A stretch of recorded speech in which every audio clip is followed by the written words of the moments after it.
Public charge বলতে কি বোঝায় এবং 18ই সেপ্টেম্বর 2026 থেকে কার্যকর হতে যাওয়া নতুন যে ইউএসসিআইএস গাইডেন্স এর মূল পরিবর্তনটা আসলে কি এবং সাধারণ গ্রিন কার্ড আবেদনকারীদের জন্য এটি কেন গুরুত্বপূর্ণ হয়ে উঠছে? লিগালি বাইন্ডিং ডকুমেন্ট এটা করাই হয়েছে বিকজ এর আগে এবং এখনো আরেকটা এফিডেভিট অফ সাপোর্ট আছে I-134 এফিডেভিট অফ সাপোর্ট। তো ওইটার তুলনায় এটা আরো শক্ত বাইন্ডিং আছে, এটা লিগালি বাইন্ডিং, এমনকি মানে যদি কারোর মধ্যে ডিভোর্সও হয়ে যায় তারপরে এটা বাইন্ডিং, এটা মনে রাখবেন। পলিসি ম্যানুয়ালটা নতুন যে নির্দেশনাটা দিয়েছে ইউএসসিআইএস, এই প্রেক্ষিতে গ্রিন কার্ড পেতে অর্থাৎ যারা সবার ক্ষেত্রে না হলেও কাদের ক্ষেত্রে গ্রিন কার্ড পেতে নতুন ঝুঁকিটা সৃষ্টি হচ্ছে?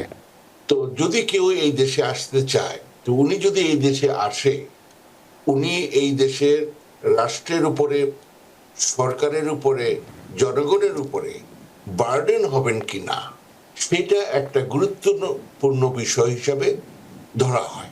আপনার কাছে যে প্রশ্নটি রাখতে চাই যে আসলে এই পাবলিক চার্জ, যে কথাটি তো আমরা এত বারবার বলেছি যে আসলে পাবলিক চার্জ বলতে কি বোঝায় এবং 18ই সেপ্টেম্বর 2026 থেকে কার্যকর হতে যাওয়া নতুন যে ইউএসসিআইএস গাইডেন্স এর মূল পরিবর্তনটা আসলে কি এবং সাধারণ গ্রিন কার্ড আবেদনকারীদের জন্য এটি কেন গুরুত্বপূর্ণ হয়ে উঠছে আপনার দৃষ্টিতে, জনাব মীর এম মেজানুর রহমান? একেবারে শুরু থেকে যদি বলেন, জি, যখন মানুষ বহু আগে থেকে আসা শুরু করলো, সেই এলিস আইল্যান্ড এটসেট্রা, তখনও এই ব্যাপারটা ছিল যে একজন মানুষ যদি এই দেশে আসেন যারা নন সিটিজেন, আপনি এলিয়েন কথাটা বললেন, থিওরিটিক্যালি এলিয়েন নামটা চেঞ্জ হয়ে এখন নন সিটিজেন বলে। তো এটা যদিও গত সরকারের সময় করা হয়েছিল, এখনো এটাকে এভাবে করে চেঞ্জ করা হয়নি। যাক, তো যাই হোক, বদ্ধতা করে নন সিটিজেন করে বলা। তো যদি কেউ এই দেশে আসতে চায়, তো উনি যদি এই দেশে আসে, উনি এই দেশের রাষ্ট্রের উপরে, সরকারের উপরে, জনগণের উপরে বার্ডেন হবেন কিনা সেটা একটা গুরুত্বপূর্ণ বিষয় হিসাবে ধরা হয়। এই এলিমেন্টটা স্যাটিসফাই করতে হয় এবং যিনি পিটিশনার ওনাকে এরকম করে একটা মোটামুটি প্রথম থেকে এটা ছিল এরকম একটা প্রতিজ্ঞা দিতে হয় যে উনি আসলে ওনার একটা ব্যবস্থা আমরা করব, মানে সরকারের উপরে উনি বার্ডেন হবেন না। তো এটা দিন দিন ন্যাচারালি আস্তে আস্তে কঠিন হয়েছে এবং আজকে যেহেতু এটা নিয়ে কথা হচ্ছে, সুতরাং তার মানে এবারও রিসেন্টলি অ্যাকচুয়ালি 18 তারিখে একটা নতুন নির্দেশনা এসছে।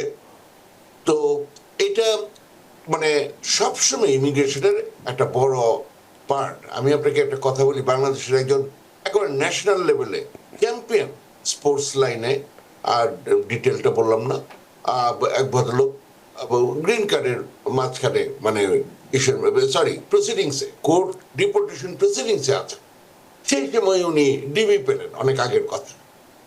উনি কিন্তু just he could walk with a green card, believe me.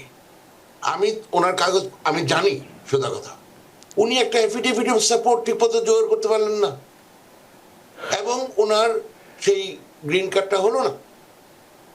এবং তারপরে উনি সেই ডিপোর্টেশন নিয়ে মাথায় নিয়ে তারপরে রিসেন্টলি যোগাযোগ নাই। কিন্তু আমার সাথে শুধু কথা হচ্ছে যে এই এফিডেভিট অফ সাপোর্টের ব্যাপারটা যদি রিজলভ হয়ে যেত, উনি সে কবে সিটিজেন হয়ে কত কিছু হয়ে যেতে পারতো। তো আমার শুধু কথা হচ্ছে এটা সবসময় একটা অত্যন্ত গুরুত্বপূর্ণ ব্যাপার ছিল এবং এখনো আছে। যেমন ধরেন আপনার ভাই বোনের জন্য অ্যাপ্লাই করছে, বোন ভাইয়ের জন্য অ্যাপ্লাই করছে, উনি সিটিজেন, উনি অ্যাপ্লাই করবে, ন্যাচারালি দেখা হবে ওনারা আসলেই ভাই বোন কিনা, একই বাবা মার সন্তান হবে কিনা। এই যে একটা বিষয়, কি একজন স্ত্রী সিটিজেন, উনি তার হাজবেন্ডের জন্য পিটিশন করলেন, কি উনি গ্রিন কার্ড হোল্ডার, ওনার হাজবেন্ডের জন্য পিটিশন করলেন, ন্যাচারালি দেখা হবে ওনারা আসলেই হাজবেন্ড অ্যান্ড ওয়াইফ কিনা। এইটা যেমন একটা গুরুত্বপূর্ণ বিষয়, যেমন আরেকটা গুরুত্বপূর্ণ বিষয় যিনি আসবেন উনি একজন ক্রিমিনাল কিনা, ঠিক তেমনি একটা গুরুত্বপূর্ণ বিষয় হচ্ছে উনি এখানে আসলে জনগণের উপরে, সরকারের উপরে, রাষ্ট্রের উপরে মানে বার্ডেন হবেন কিনা। তো সুতরাং এই যে আপনি বিষয়টি আজকে নির্ধারণ করেছেন এবং আলাপ করতে চাচ্ছেন, এটা কোনোদিনই এটার গুরুত্ব শেষ হবে না। এটা নিয়ে আমি বহুবার কথা বলেছি। আমি শিওর আপনি আপনার অনুষ্ঠানে এসছেন, এরকম আরো বহু মানুষে প্রত্যেকেই এটার উপরে কথা বলেছেন, তারপরও এটার কথাবার্তা শেষ হবে না। তাহলে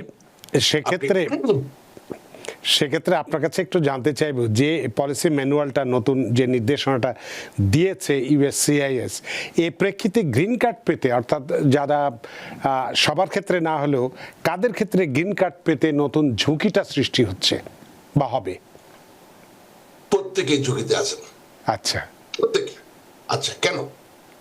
আপনার আমরা শুধু জানি যে কি ব্যাপার, যিনি পিটিশনার ওনাকে I-864 এফিডেভিট অফ সাপোর্ট দিতে হবে এবং ওনার ওই রকমের ইনকাম থাকতে হবে 125% ফ্রম দ্য পভার্টি লাইন, বিভিন্ন কিছু। ওনার পরিবারে যতজন আছেন তারপরে আরো একজন যোগ হবেন, ওইভাবে করে এটা একটা ব্যাপার, একটা হিসাব আছে, গেল একটা চার্ট আছে। কি সেই চার্ট? I-864P like Peter. হ্যাঁ, এটা চার্টে গেলে এটা রেগুলার পাওয়া যায়। এটা যে কেউ গিয়ে করতে হয়, এটার জন্য উকিল মুক্তারের কাছে আসতে হয় না, গেল।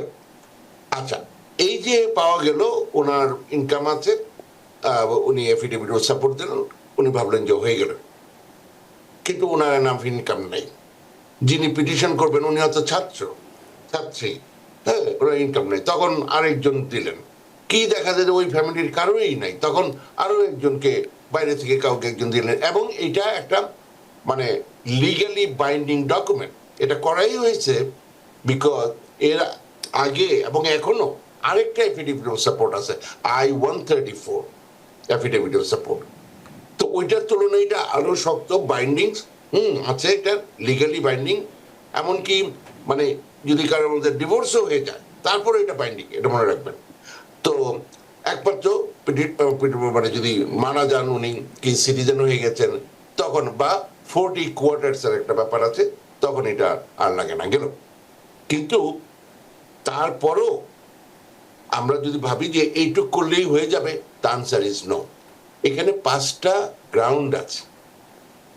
গ্রাউন্ড আছে, সেইগুলোর ভিত্তিতে ওনারা যাচাই করবেন যে এই মানুষটা যদি এখানে আসেন, ওনার সম্ভাবনা আছে কিনা যে উনি এখানে এসে একটা বার্ডেন হবেন, তাহলেই হইল।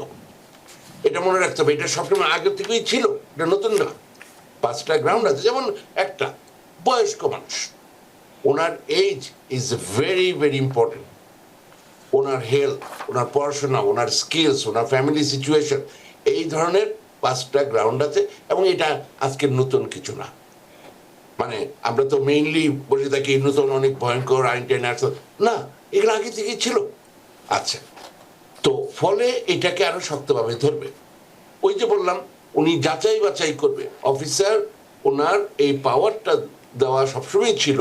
তো ওইখানে অনেক সময় অনেকে একটু রিল্যাক্সড হতো, ওগুলাই বর্তমানে কেউ যেহেতু চাকরিচ্যুত হতে চান না, ফলে ওনারা সাবধানে এই জিনিসগুলো দেখবেন। আচ্ছা, তো এই সমস্ত কারণে যে এই যে যেই শুধুমাত্র তার এত হাজার টাকা ইনকাম আছে তাতেই উনি চলে আসবে, এই ধরনের ভাবনার কিছু নেই। এছাড়াও ওভারঅল যে মানুষটা আসতেছে ওনার সাথে কথা বলে, ওনার ডকুমেন্টস দেখে, তারপরে এখানকার যারা মানে পিটিশনার আছেন ওনাদের সিচুয়েশন দেখে তারা একটা সিদ্ধান্তে আসবেন। আচ্ছা, এখানে আমি অনুরোধ করব, সোজা বাংলায় বলি, এই আইনটা, because this law is common sense. আপনার যেটা করতে হবে, যারা নন সিটিজেন তারা কি করবেন, আপনি একটা রচনা লেখা শুরু করেন। খবরদার গরু রচনা বলি নাই, রচনা আপনার সম্পর্কে, আপনার জীবন কাহিনী, আপনি একটা বই লিখে ফেলেন। ইয়েস, আমি কিন্তু এখানে ফান করার জন্য বসে নেই। আপনি একটা বই লেখেন, আপনি কে, আপনার কি বৃত্তান্ত, কেন আপনি আমেরিকাতে আসলে বার্ডেন হবেন না, বরং আপনি এখানে কন্ট্রিবিউট করবেন। এরকম বহু লোক আছে কন্ট্রিবিউট করতেছে, মাত্র আসছে।